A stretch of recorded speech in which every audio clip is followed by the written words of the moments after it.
Come along with us as we explore the broad world of preservation and the work being done to preserve, interpret, and save our past in a 21st century world. From aquaculture to historic foodways to forensic modeling, we're talking weekly with experts from across the globe. This is your host, Nick Redding. Welcome to PreserveCast.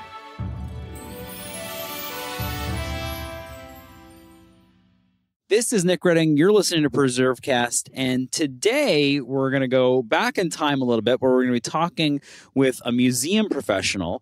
We're talking with Mark Sledziewski, and we're going to be talking all about his work as the executive director of the National Capital Radio and Television Museum, the NCRTV, which is located, fortunately for us here in PreserveCast, is located in Bowie, Maryland.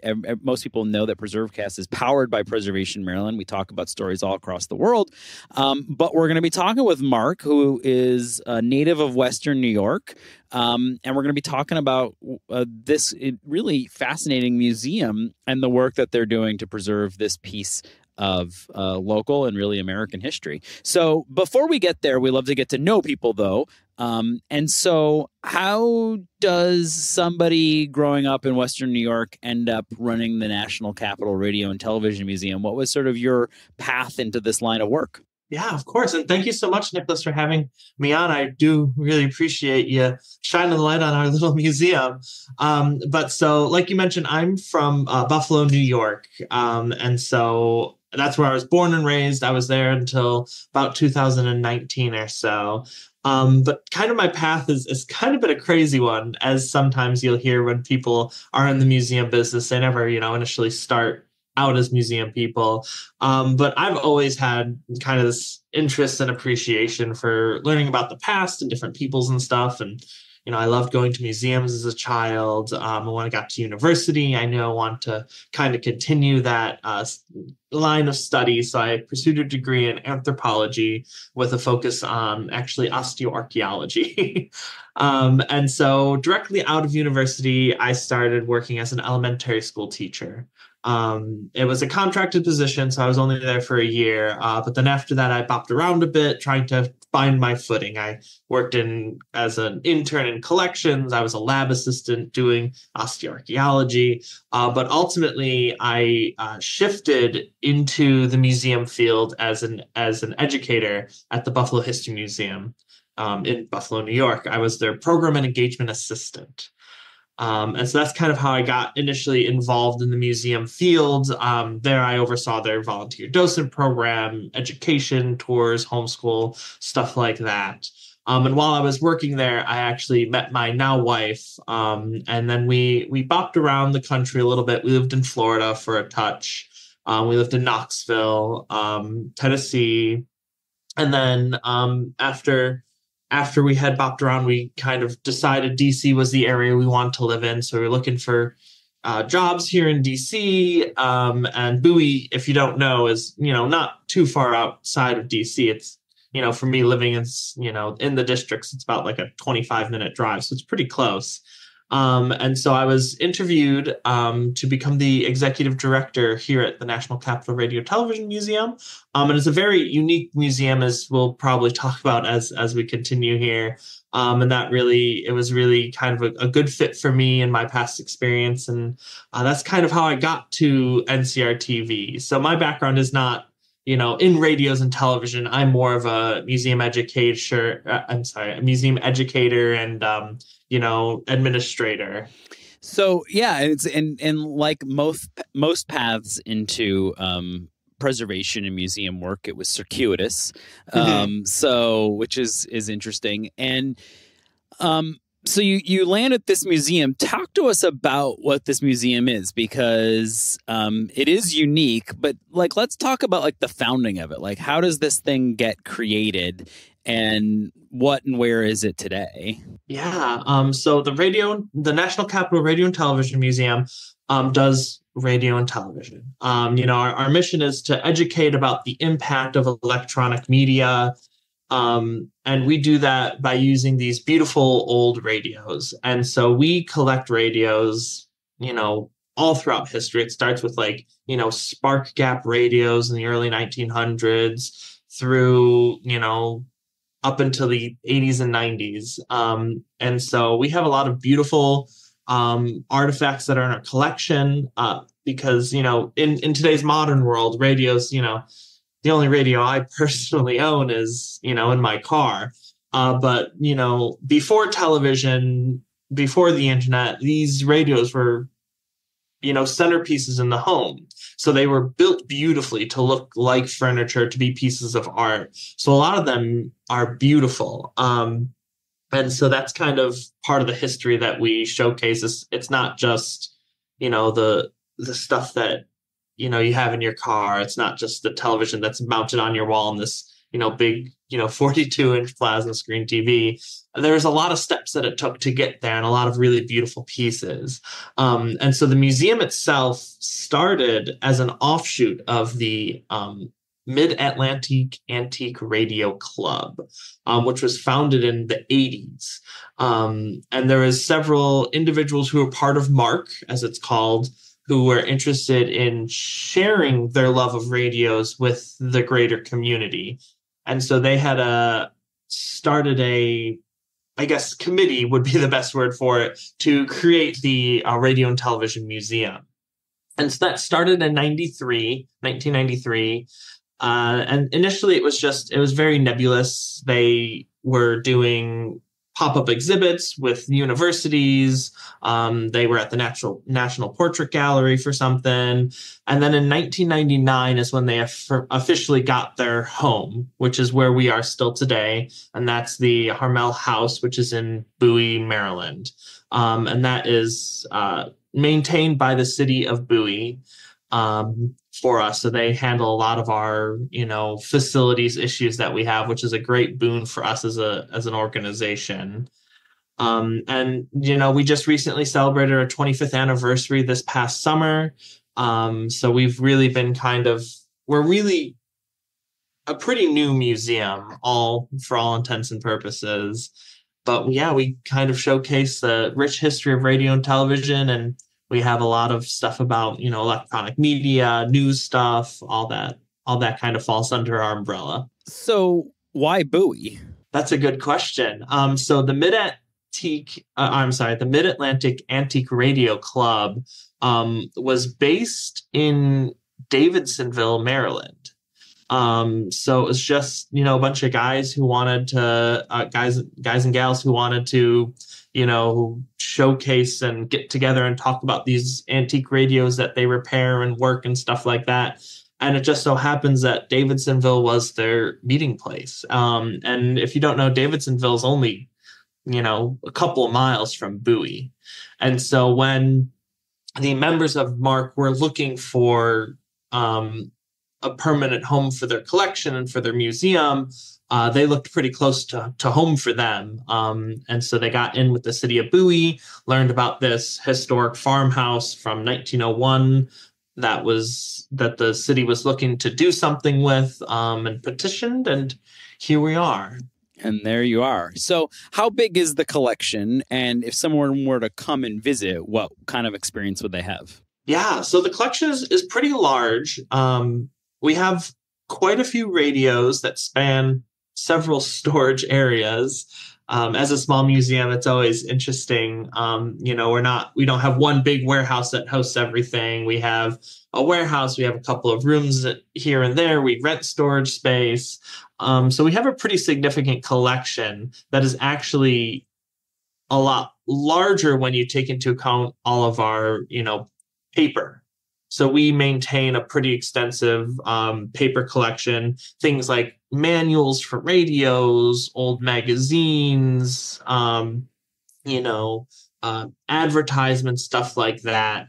And I don't have a set number on exactly how many separate artifacts we have, but with the paper, it's well into the 80,000-90,000s. So it's an extensive collection. It is a very extensive collection. And how many employees? 1.5. 1.5. Yes, I'm the only full-time employee, and then I have a wonderful museum coordinator, Judy, who helps out, and she's part-time. at the museum, but she, kind of keeps all the finances in order, helps scheduling the docents for tours and stuff like that. So she's a phenomenal aid to the museum here. And what kind of experience? So people show up, and how do you tell a story this expansive, right? I mean, you're talking about not only a story that's expansive, but is also sort of ephemeral, right? Like so much of like the experience of,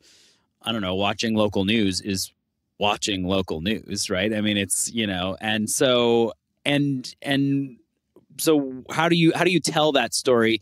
And are you talking about radio and TV exclusive to DC, or are you the radio and TV museum of the DC area? Do you see what I'm saying? Like, Which way is it? Well, it is a little bit difficult of a story to tell because we do both, national stuff, and then we do local stuff when we talk about news. And so that's something that I'm currently working on, is to kind of streamline our tour process, because right now how it works is when you visit the museum, you're greeted by a docent at the front door. You walk in and we have a working ham radio station. And so when you come in, you're immediately, that's a more modern thing that you can still do. And there's still lots of active ham clubs in the area.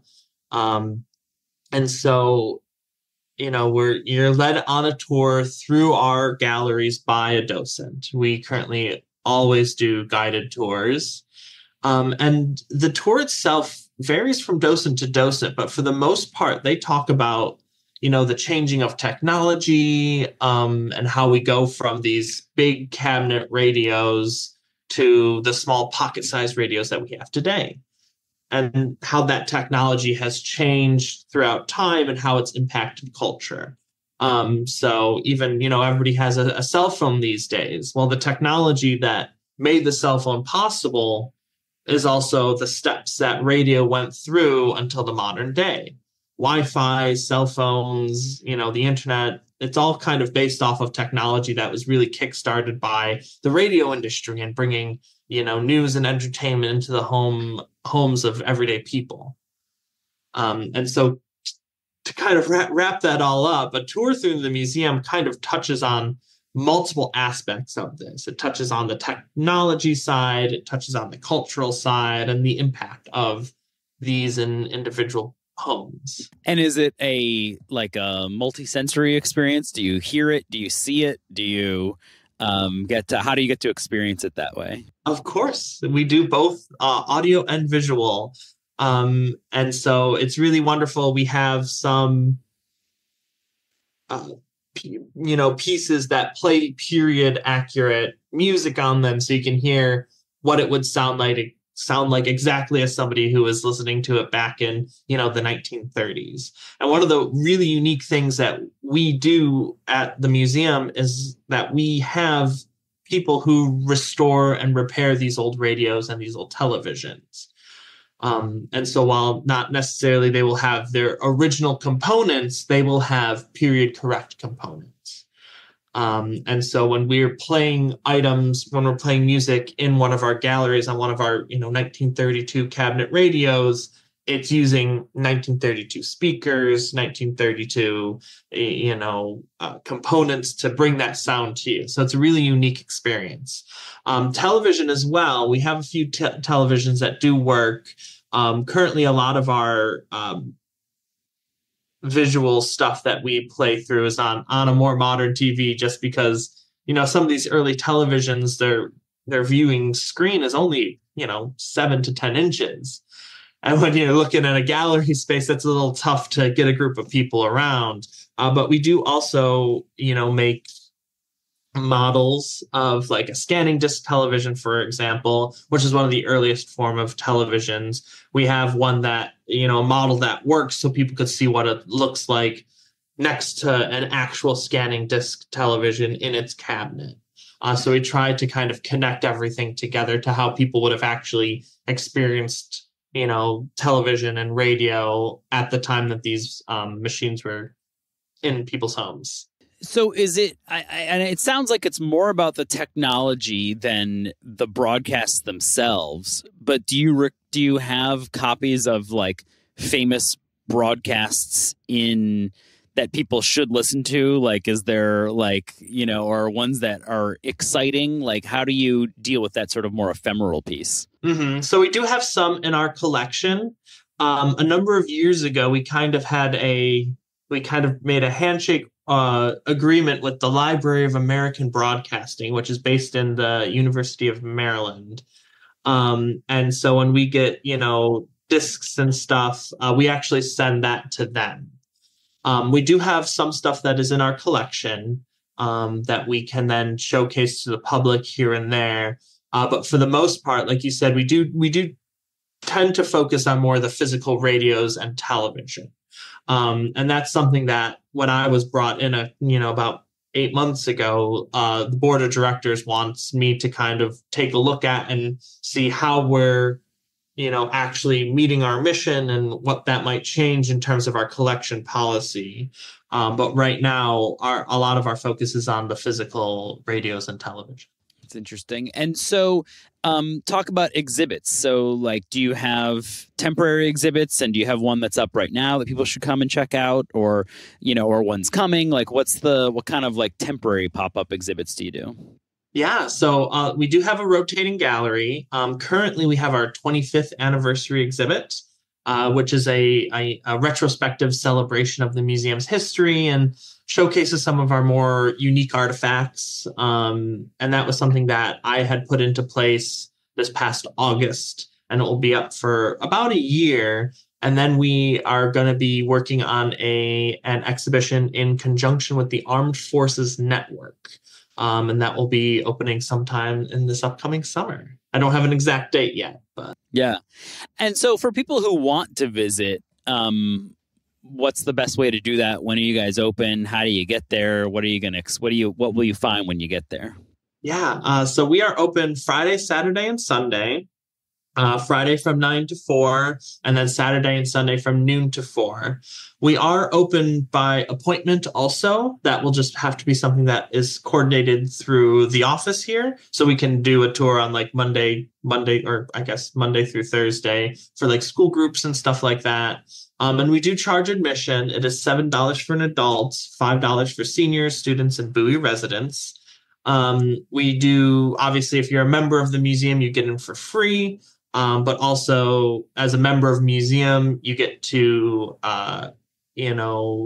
we send out a quarterly newsletter called Dials and Channels that showcases some more of that, broadcast history.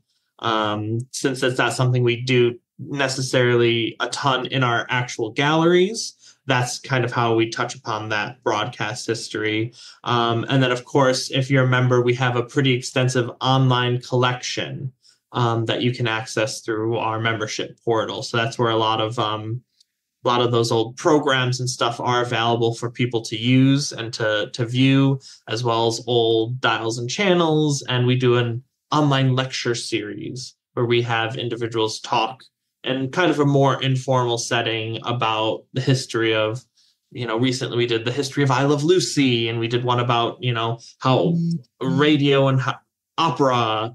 So those are really unique things, and those are all available to members, and it's $25 to be a member. So that's a really good way for people to kind of engage with more of, that educational broadcast impact portion of our mission. So I know that you guys are headed sort of, you've mentioned a couple different ways that like the board has brought you on to kind of try and expand the mission, expand the focus, add on to this. What are the future plans for the museum? Like if people are just kind of curious where you guys are headed. I know a lot of different museums are kind of rethinking their role, in terms of community engagement and all these different types of things. And I mean, obviously, even just, the amount of space that you guys have is limiting.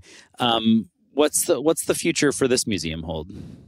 Well, that's a good question. And we're currently in strategic planning talks to really kind of hash that out. I have an idea of where I think the museum might go, but obviously this is something that could change. One of the big things that we run into is, we've been in Bowie, Maryland for 25 years. And we have a wonderful relationship with the city at our current location. But we really suffer from, being Bowie's best kept secret. We'll have people be like, oh, I drive by every day on my way to work and I never know what this is. And then finally decide to check it out. So that's one of the things that we're really focused on, is being more engaged with our local community, to make sure that people know what's in their backyard. And of course, collections and stuff like that are things that we need to be cognizant of. Obviously, we do a lot of physical radios, but our mission talks about the impact of electronic media. And so kind of right now we're siloed between all of our real impact stuff is online on our membership portal, and a lot of the physical artifacts are in the museum. And so we kind of want to continue to integrate and to blend those together. That's not to say there isn't stuff about the impact electronic media and local news and broadcast and stuff in the museum. And there's not, we do have some stuff about our artifacts online, but they kind of have been siloed between the two, because it's easier to read an article, view a video, listen to something on the computer than it is to necessarily integrate that into the museum. But that is something that we do try to do as best we can, but that's something that we want to do more of, essentially. And so kind of, redoing our exhibits so they tell a more holistic story of radio's television and the impact of electronic media. And so, redoing the exhibits so they're more, can be more self-guided is on my to-do list. Strategic planning, like I said, is on my to-do list. Getting back out into the community, reinvigorating our education program. I got a lot of hats to wear. Yeah, and only so many heads. So, yeah, and it's interesting too in that, like, I feel like perhaps 25 years ago, some people felt like, oh, this is like a museum of something that we all currently use, we all currently do. Like, it's a museum of radio and TV. Like, everybody listens to the radio, everybody watches TV. But now it truly is becoming a real museum, in the sense that you're preserving a slice of the country that is sliding away. Like, we're on the most active audio platform now, which is podcasting. That's probably where most people are getting their long form audio content now, I'm guessing. I don't know that exact stat, but I don't know many people who are listening to long shows other than perhaps something on NPR. But I bet that the downloads for NPR are just as high, if not higher, on the podcast platforms. And the same with TV. I mean, a lot of kids might end up watching a streaming service on a television, but the idea of watching live TV is kind of slipping away from us. So it's almost like your role in preserving that story is becoming more important and more apparent now as those mediums become less and less a part of American life. Yeah, definitely. And that's something that we are well aware of. And even in terms of our collection policies, we never technically stopped collecting. Initially, our policy was to continue to collect to modern day, but a bulk of our collection really kind of resides in that, 1930s to 1980s section. So we do kind of have this slice of American life that is fast fading. And that's a question for us, is if we want to continue to try to collect forward, and how we deal with, interpreting a heavily stream-based culture, versus if we want to try to, curtail and tell about, the golden age of radio and television, and, before the rise of the internet, essentially. Right. That's something that is Netflix TV. Yeah. Mm-hmm. Is it? I don't know. Personally, for me, is I predominantly use streaming platforms. I don't ever turn on the cable news and watch it. I always do everything through streaming, through these apps and stuff like that. And I know I'm not alone in my age group in doing that. And so that's a interesting question, especially for our museum, is, do we want to, is that TV? I would think so. It just has replaced these, local cable networks and stuff with a more, national, international network that pushes out these programs, Right. especially now when these streaming services have their own unique content that they are producing and they are releasing. Initially Netflix was sharing shows that were produced by other companies, but now Netflix, Amazon, Apple, they all have their own studios that push content out. So they've kind of filled that niche of producing content, not just being a place for you to watch said content that was produced by NBC or CBS or something like that. Yeah, it's an interesting kind of shift and question for museums that at the time were preserving and thankfully this museum existed, right, to kind of capture all of this stuff, because even at the time I'm sure there were people who were like, yeah, that's just a radio, it's just TV. And now it's obviously become, an important little snapshot of American popular life in the 20th century. So it'll be exciting to see where all this heads. And we'll have to have you back the next time you open up a new exhibit. Before we get going, we always ask people about a favorite historic place or site, which is normally pretty hard for people who come on this. But we'll see where this lands. Yeah.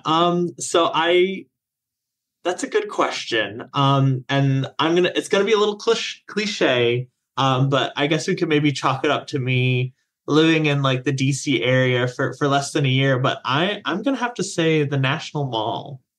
I know it's not like a specific place, but as a whole, I just think it's really powerful. You grow up seeing it on TV and in movies and stuff, and then you're finally, standing 2 feet in front of the Washington Monuments, craning your neck to look up. And I just think it's very powerful, not just because of what those monuments are by themselves, but, what they represent being in the center of our nation's capital and, what they mean for, it allows you to think retrospectively of some of the history of the nation and some of the accomplishments, some of the, stumbles and falls that we've had. And it's just a really fun thing for me to wander the mall and be like, thousands upon thousands upon thousands of people have walked these steps right here before me in the nation's capital. And I just think it's really a unique experience that, living in the DC area, I never really, I guess, appreciated until I was standing at the foot of it, Yeah, no, it's definitely a powerful historic landscape and a cultural landscape at that is ever evolving and playing host to a lot of different interesting events. It's been such a pleasure to have the chance to chat with you, Mark, about all of this. If people want to learn more about the organization and about the museum, where can they find you online? They can go to ncrtv.org, so National Capital Radio Television Museum.org. No M, sorry, NCRTV. And then we're on Facebook, we're on Instagram if people are using those. And we post periodic stuff there. But our website, you can sign up for our newsletter and we'll share little slices of, what's happening in the background, upcoming events and stuff as we're doing it. And becoming a member is the best way to really engage with us, because then you get access to our, our online lectures, you get our dials and channels in your inbox every quarter. And you could look at a lot of these old programs and stuff that we have on our website, and also access to our radio repair program. So if you have an old radio or television that you're passed down through your family, or you found in a shop or anything and it's not quite working, if you're a member of the museum, you could bring it to us and we could fix it up and send it back to you in working order. And we actually recently started retrofitting Bluetooth into them to talk about streaming, so people can listen to whatever they want and not necessarily be beholden by whatever radio signals that you can pick up in your area. So you could get a historic radio and listen to PreserveCast. Yes, exactly. Yes, you could. All right. Well, we'll try and make that happen. Well, Mark, again, this has been such a pleasure. Let's have you back next time you got an exhibit opening, and make sure that you're no longer the best kept secret in Bowie. You're the best known thing for Bowie. Hopefully, that's where this is headed. Thanks again for joining us today. Of course. Thank you so much for having me. It's been a pleasure. Thanks for listening to PreserveCast. To dig deeper into this episode's story, head over to preservecast.org for show notes and our collection of previous episodes. Don't forget to engage with this podcast by subscribing, commenting, and leaving a review. Follow along on Instagram, Twitter, and Facebook at PreserveCast for even more. PreserveCast is currently recorded in Walkersville, Maryland, and sponsored by the 1772 Foundation, and powered by Preservation Maryland. Thanks for listening, and keep on preserving.